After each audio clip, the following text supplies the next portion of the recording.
Қайырлы күн оқырмандар. Арнама тіркеліп лайк басуды ұмытпаңыздар. Қараңғыда қалқақтап үшеу келе жатты. Көтегие ауыл, беті сопының тамы. Үшеудің ортадағысы, қасқыр мүшелі, қапсағай Бижан оң жағындағысы, тапалдақ көкшіл көз Желдібай молда солдағы қара сирақ, Қазаншы Асқар. Асқардың иығында темір күрек, молда таяқты. Жапқұрық. Алыстан қарауытқан мола таянған сайын құлазып, тымып ішін тартқан іспетті үрейлі көріне берді.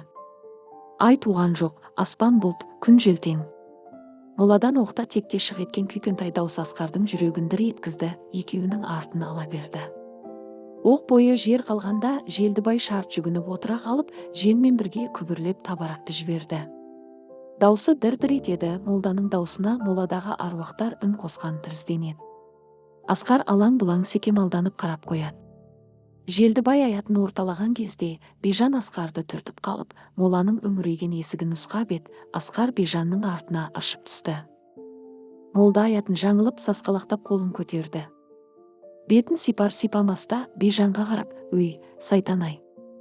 Жоқ жерде ойнайсың ау» деп Желдібай ұшып түрекелді. «Кім ойнады?» деді Бижан сазарып. «Мынаны неге түрттің? Моладағы ағараң еткенді көрмедің бе?» Молда сенерін де, сенбесін де білмеді, «Қойшы» деді. «Қойсаң, жүр алдына» деп Бижан молданы итермелей берді. «Жүр» деп молда шегіншектеп Бижанмен қатарласа берді. «Қолымда қаруым бар, сен жүрсейші» деп еді. Асқар одан жаман шегінді.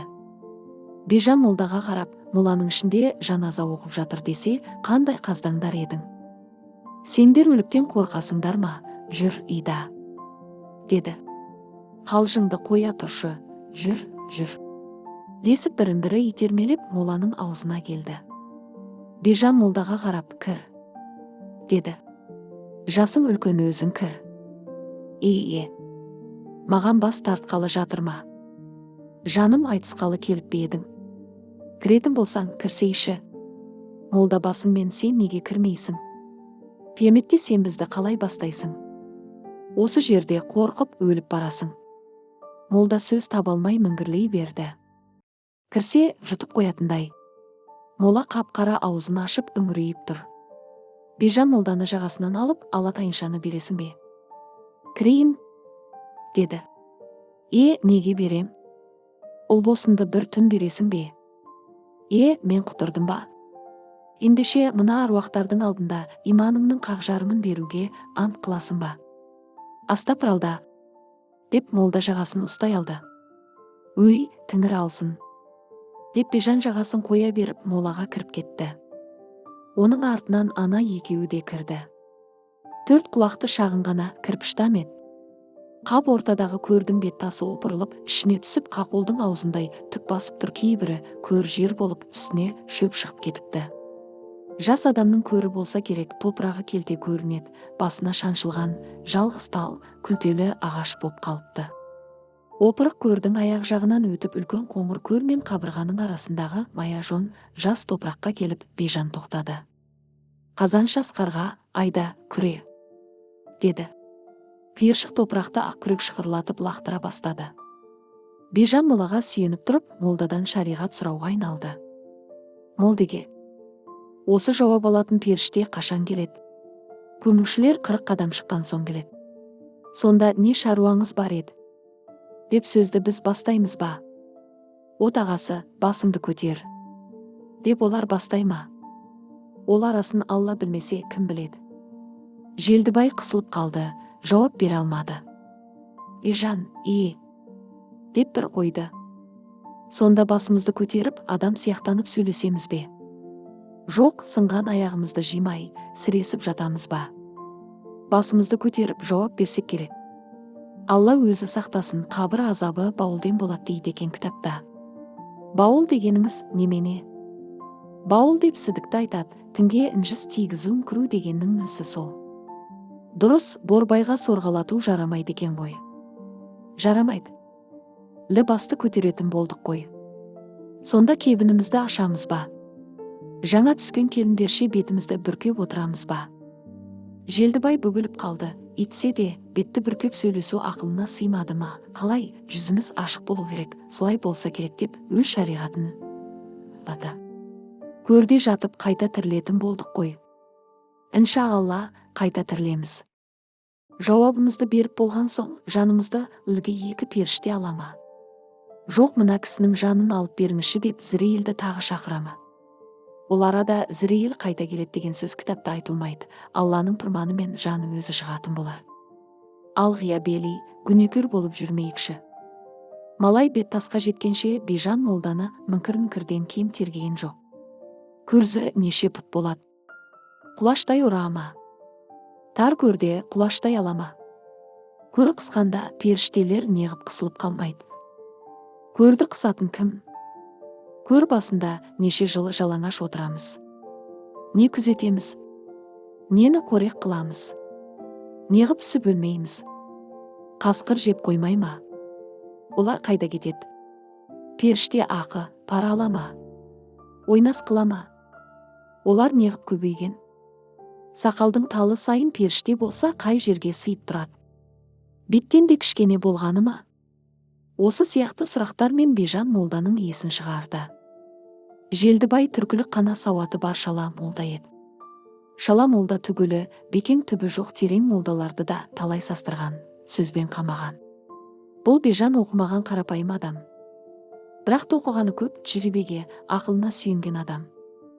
Бижан көзі көрмегенге, ақылына сыймағанға істе нанбайды.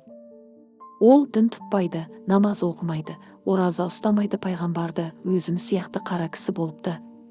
Бірақ ақылды болыпты, ел билепті дейді, Құранды оңаша үйде отырып, жалаң аяқ азаншы жазып деп сөйлеп. Өлген соң тірілеміз, ұжмаққа, тамұққа барамыз дегенге Бижан сенбейді. Бижан қатты ауырып өлгелі жатқанда балаларына айтқан өсиеті, маған мал шығарып, садақа беріп, үреленбеңдер. Ағайынның кеу-кеулеген тіліне желігіп, танша торпақтарыңнан айырылып қалмаңдар. Басыма ит сарымастай қылып, тастан бір обашық орната саларсыздар деген.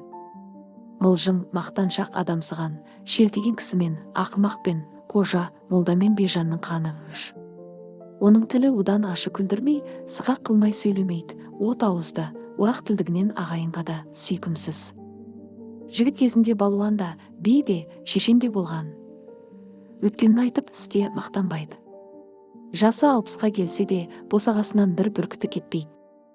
Деті, мылтық ату, құс салу, ашы насыбай, қымыз, ет, қызық думан, үйде отырса ұсталық құрады, ағаш істейді, қолы өнерлі, кісіге жалынбайды, кісіге орынсыз нәрсе бермейді, кісісіне мырза, жалпаланғасы. Бижан дүниеге, өмірге, табиғатқа сенеді. Дүние жандылықтан ептеп ұрлықта қылып қояды. Бірақ оны кісіп қылмайды. Ұятты білмейді, қымызды ішіп-ішіп келіндерінің көзінше тырдай жалаңаш жатады. Жасы кішекен демейді, көрінген елмен, еркекпен құрдасындай ойнайды, боғау соғады, мақынын ұстайды. Ол жай қазақтан анақұрлы көз қарақты, жердің домалақтығын, күн мен түннің неден болатынын.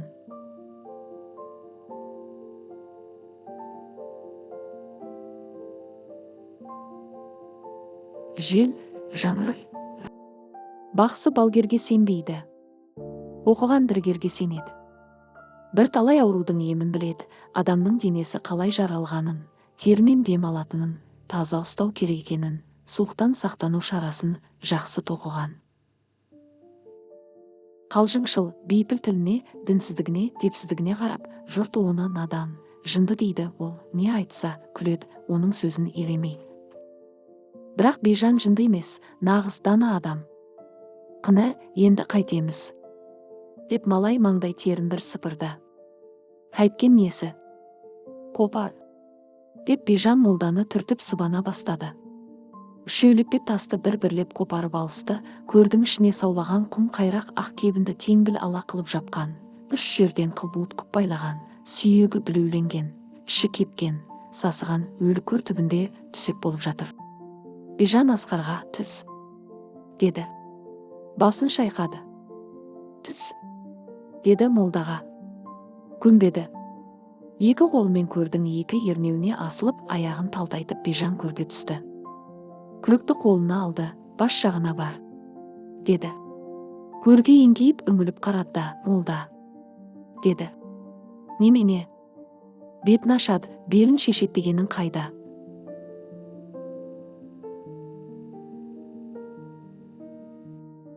Боранға баратын кісіше тұмшаланып тырп етпестен жатыр ғой. Жоқ сөзді айтпашы. Бол, бітір, деді молда. Молдамай, тірілген кісі осындай бола ма? Деді де асыл күректі жалпақ табанымен басып қалды. Сүйек сақыр-сұқыр етті, кебінді бас топтай ыршып, молданың кеудесіне дүрс етті. Молда қалпақтай түсті. Малай бұғып қалды. Қайта серіпкен басты қағып алып, сыртқа домалата тастап, Бижан көрден шықты. Молданың аузы жыбыр-жыбыр. Кебіннен шыққан, ырсиған, үңірейген, жидіген будырған қу басқа қарап Бижан тек ойлап тұрып қалды.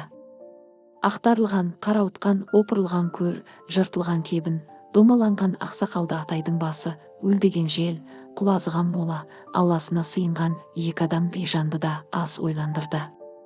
Ажал айдаһардай аузын ашқандай болды. Етсе де ақылынан танған жоқ. Көп өліктің ортасында тұрған өз өмірі бір секундтей болса да, бірін көріп тұрғаны ең қызықты, ең тіпті өмірдей көрінді. Өмір үшін керек болған соң, қу басты құрбан қылмайтын не бар?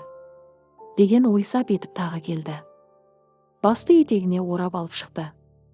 Көрді қайта қымтады. Бұдан 10 шақты күн бұрын 6 қанат ақ отаудың жанында емен тұғырлы, күміс балақ баулы бүркіт отыр еді. Бүркіт емес, қырдың қыраны.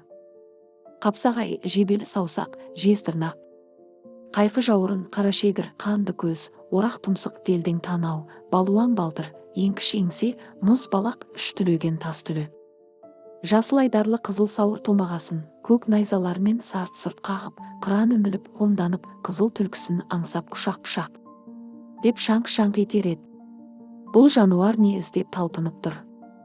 Жемсауын сипап, жем беретін, етін көретін, қыбын білетін құсбегісі қайда? Тоқтай қалшы. Боз үйден күңгірлеген дауыс шықты ғой. Құсбиесі осы болмасын. Күлше. Исақай құсқа жем бердім екен. Жарықтығым неге шақырып тұр? Қарашы, деді. Қатты ыңыранды. Қайғы жұтты ау. Сұлу күлше көлгетіп тысқа шықты. Еншілес, Исақайды шақыршы, деді де, нөтек қабағын бір шытынып, тұңғиық көзін бір төңкеріп, тез көйлектің етегін бұлаң еткізіп қайта кірді. Жарының жанынан неғып кетсін. Көшербай жатыр белден төсек салдырып, қол аяқты бірден түгел алдырып. Қозғала алмайды. Тіл сайрайды. Іш қазандай қайнайды. Аздан бері миға да шапты. Бұл кеселдің зардабы. 3 ай болды, осындай дерт жабысты. Тау-тасты кезіп, ойды қырды шарқы ұрып сайрандап жүрген Көшербай қарға адым, жер мұң болып, қанат құйрық қырқылып, мүгедек боп жатқаны. Алған жары ақ сүлгісін салқын суға батырып маңдайына жапсырып, қол аяғын уқалап, екі көзі мөлдіреп күні-түні отырғаны қасында. Көшербай мұңдық ауыр ойлар ойлайды. Атқа мінді, адам болды, налды.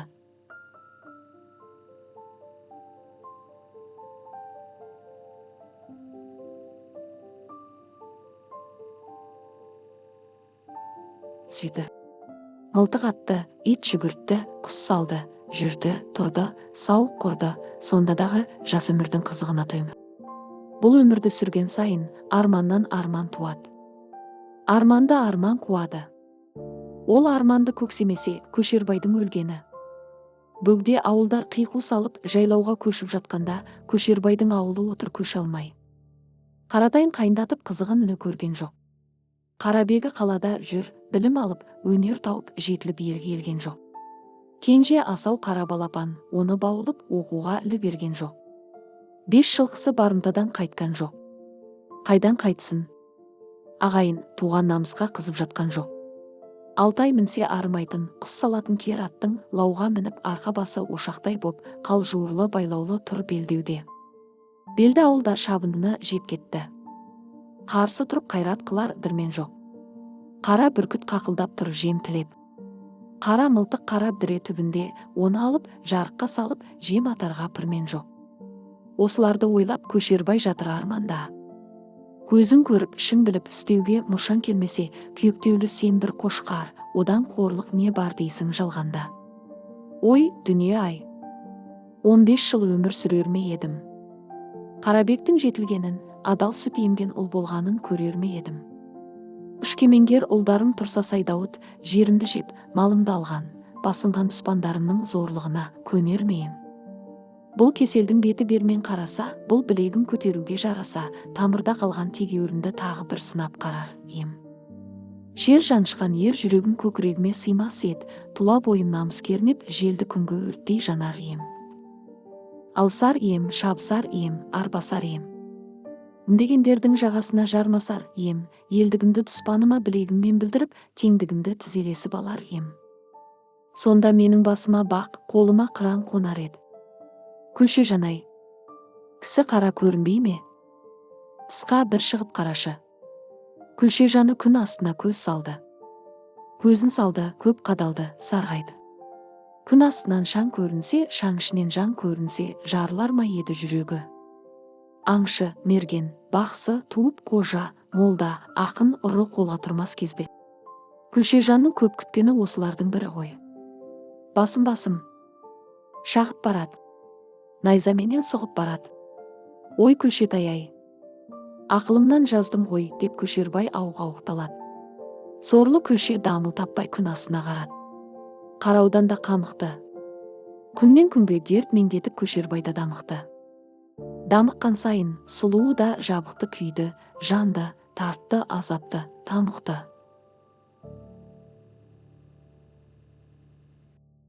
Құрбы құрдас көңілін сұрай келіп кеткен болады. Есіркесіп аны-мұны бір ем еткен болады. Жүпшенді ем мұндай дертке не қонсын. Күндерде бір күн бақсы келіп қалыпты, тамырын ұстап құмалағын салыпты. Төңкеріп көзін, айта алмай сөзін көп отырды, ыңыранып көкжиектен жауатын күндей күңіреніп, бұған тиген су перінің салқыны, салқын емес, бейне оттың жалқыны, қол аяғың от ішінде қалқиды. Бойыңды улап басылған екен қарқына. Миға шапқан сол кеселдің сарқыны, кете қоймас, көрмей сір талқына. Қол аяғың сауыққанға ұқсайды, қозғап көрші, дуде болса қимылдар, ду перімнің неғып тимет шарпуы. Кісенді батыр шешілгендей, батпан бұғау қол аяқтан кесілгендей, жинап алды денесіне. Сонда бақсы жоғары төмен барлады да, басын бір сілкіп кіжінді.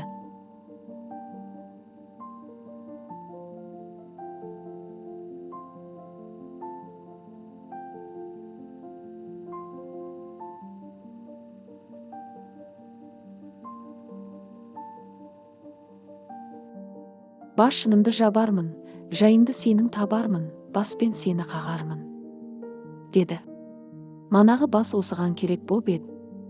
Сол өңірдің бозбаласын жиғызып, құман беріп, біріне дірет алғызып, сыбандырып, белді бекен буғызып, жүгіндіріп алқа қотан отыртты.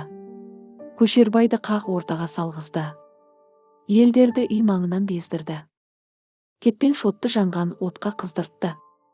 Ақ семсерді жалаңдатып суырды. Қарама көкке, күлме бірің, мерт боласың, тырс етпе, деп ақырып отырған топты бір шолып сүзе қарап, апшысын жұрттың қуырды. Сауыны боп зарлағанда боз інген, шабыттанып самғағанда жас қыран. Сары белден салқын самал ескенде, көк жүзінде көкала бұлт көшкенде, алдашылар көктен жерге түскенде, сам жамырай сар даланы күңірентіп, ызылдаған қобызына сыбырлап, күбір-күбір аузы басы жыбырлап, қара бақсы қара бұлттай түйіліп, гүлдеді, сарнады. Қобызды қолға алайын, қоңыраулы күйге салайын, жауар күндей жарқылдап, жау қуғандай сартылдап, қарт борадай қалшылдап, қанды көздей жарқылдап, айдаһардай ақырып, аруағымды шақырып, көк толқындай суылдап, көк тұлпардай суылдап, алдадан медет сұрайын, үңгіме дүкен құрайын. Ал кел бері, желден жүйіріп жел пері. Жол барыстай айбаттым, жолды аяқтай қайраттым. Жолың болсын, кел бері. Аю мінез аңғырдым, алып мінез салғырдым. Үңгідігім, шалғырдым, бұқа мойын, қабаным. Қарында жалпақ табаным, көк жұлыным, құрсауым керт басыңдай ойламай кежегіңді кекшетпей келелі жауға, кез болдым келер болсаң, кел бері. Жылан көзді сығым, ұлдан туған ұлшығым, 7 жыл бойға жел берген, жолында тұрған кеселдер, кез бас болып сенделген. Жаңа перім, жан позым жаңа шыққан қамқорым. Лек-легіңмен келбері, жалғыз көздім, жымырайым. Жалғыз аяқ сұмырайым. Адам кеуде ақ бастым, ақ сайтаным албастым. Бірін қалмай кел бері сендер едің, сен едің, биеңнің жалғыз сенгені, сергелдеңді сырқатты сескендіре сермейін, семсерімді бер-бері. Асуда асу беледі, аса бір соққан жел еді, анау жатқан өлкені өрлей қонған ел еді, өлкенің суы сел еді, селдей аққан мал еді, белдеуде тұрған кер басты екі енеге теледі. Осынау жатқан Көшербай Тыңырдың берген бағында, болып бір тұрған шағында, қай-қасқаннан кем еді. Ақылы мол кен еді, етек жеңі кең еді. Аузынан шыққан лебізі ағайынға ем еді, арту елмен кездесе терезесі тең еді. Ер тұспанмен белдессе елінің қамын жереді. Жатқан намыс жібермес, екпінді туған өр еді. Атаңа нілет су пері. Ерімді қор еткендей, өңменімнен өткендей, жебірме жеткендей, жеті атама кеткендей. Аузынан салғызбай қолына қыран алғызбай, жауына қарсы барғызбай, құлдыққа бола туғандай тұншықтырып буғандай, өркенімді өсірмей өрісімді тарылтып, жүрсімнен жаңылтып, бақ дөлеттен арылтып, не ақың бар едерінде. Осынша мазақ ететін 77 кеңнің басы бар ма ет жерінде. Атаңа нілет су пері, сумаңдаған қу пері. Қол аяқты улаған тиген жері пері. Жаның барда кет пері, жер түбіне жет пері. Жындарың қаптап келеді, көрсетейін тепкіні. Басыма шауып сен жауыз, түбіме кетпей ең жеткелі. Жетпек болсаң түбіме, жеті бұзырың, 40 шілтен ерлерден медет сұрайын. Көрде жатқан кемнің қу басымен ұрайын, жаныңды қылдай қылайын, қыл бұрауын бұрайын. Сақалыңды бір талдап, шыңғыртып тұрып жылайын. Жындарымды жабайын, кетпенімді жалайын, қан жарымды алайын, қарныма қадай салайын, қызыл қанға малайын, үрейіңді алайын, бүркітейін, жарайын. Үкерлерім келгенде нөсер бұлттай жауайын, қорлыққа нағып көнейін. Үстіме сенің төнейін. Басқа орнасаң баспенен сыбағаңды берейін. Кетпегенін көрейін. Жеңе алмасам сен жауды, үзе алмасам бұғауды. Қор боп бүйтіп жүргенше, итшілеп өмір сүргенше, қадасын пышақ қарныма бір жолата өлейін. Жындарымды жабайын, кетпенімді жалайын, қан жарымды алайын, қарныма қадай салайын, қызыл қанға малайын, үрейіңді алайын, бүркітейін, жарайын. Үкерлерім келгенде нөсер бұлттай жауайын, қорлыққа нағып көнейін. Үстіме сенің төнейін. Басқа орнасаң баспенен сыбағаңды берейін. Кетпегенін көрейін. Жеңе алмасам сен жауды, үзе алмасам бұғауды. Қор боп бүйтіп жүргенше, итшілеп өмір сүргенше, қадасын пышақ қарныма бір жолата өлейін. Көшербайды көп бақсы арқаға қағып, талқыға салып, баспен соғып көшірді. Бақырған бақсының емі қонды ма, болмаса шын көңілімен ден қойды ма, итпесе өз бойындағы қуаты жеңді ме, итеуір 3 күннен кейін қыранын қолына қондырып, тымағын алшыдан тастап, кешкі мезекте үй жанында Көшербай отыр еді. Кер маралдай керіліп, ақ жаулығы көлбіреп, ақ боз үйге сүйеніп, атқан таңдай масайрап Күлше жаны тұр еді. Барымдаға түскен 5 жылқыны алып қайтқан Бежан алшаңдай басып, аттан түсіп, үйге таман аяңдады. Тықыл қара жолмен тыжылдатып келе жатқан пар атты тарантас бері қарай ойысты. Арбадан орысша киінген сыпқыр қара сұр жігіт атып түсті. Қалқам-ау, Қарабек пе? Деп Күлше саңқ етті. Жан қып жаратқаныңа шүкіршілік. Деп қыранын тұғырына қондырып, Көшербай ұлына құшағын жайды. Өмір қалайсынды? Қазақша контентті қолдап, арнама тіркелуді ұмытпаңыздар, және де менің каналыма кірген кезде осы жерде плейлисті деген бөлім бар. Осы плейлисті бөлімінен өздеріңізге керекті видеоларды, пайдалы кеңестерді, аудио кітаптарды, және де қазақша әңгімелер, және де жаңадан шыққан әңгімелерді тыңдай аласыздар. Арнама тіркелуді ұмытпаңыздар. 70 000 оқырман бар екен, 100 000 оқырманға жету үшін бар болғаны 30 000 оқырман қажет. Сондықтан давайте бәріміз арнама тіркелуді ұмытпайық.